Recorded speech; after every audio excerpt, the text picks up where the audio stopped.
Okay, in my last video, I took the Grom out for a 150-mile excursion, so these are my thoughts about using the Grom for traveling long distances.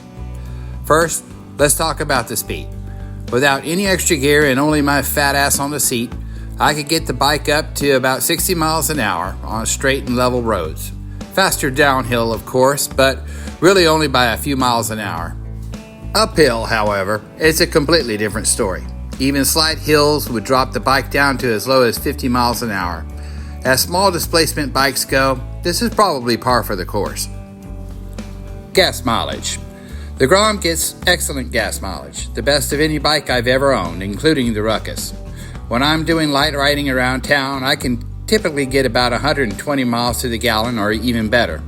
On a long trip where I would have the throttle basically pinned the entire time, I get about 107 miles to the gallon. That means with a 6-liter tank, I can go about 169 miles before having to get off and push.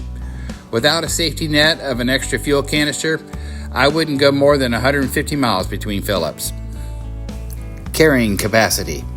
The Grom can carry about 309 pounds. I installed a Kimimoto luggage rack on the Grom that extended the luggage carrying footprint by about 10 inches.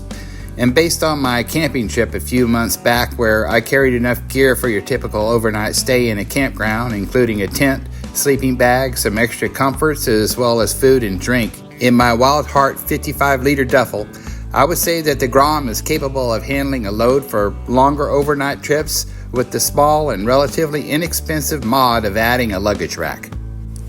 Anecdotally, when I was coming back from my camping trip, fully loaded with me and all my gear, I was able to reach speeds of up to 65 miles an hour.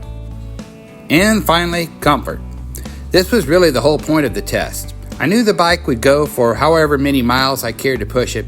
The real question was whether I could stay on the bike that many hours. The Grom isn't the most comfortable bike I own with its stock seat, but neither is it the worst bike I've ever owned. That honor goes to my Honda Rebel 300 when it had its stock seat. But the short answer to that is, it's comfortable enough. I'm able to stand up on the pegs to take some of the pressure off of my back when needed. The handlebars are easy to reach, and my legs aren't in an overly cramped position even though it is a small bike. In my opinion, it's possible to do an easy 250 miles in one day that you could push to 300 to 350 miles if you cared to. As always, please like and subscribe if you think you got anything valuable out of this video, and you can leave any comments or questions below and I'll answer them as best I can. See y'all in the next video.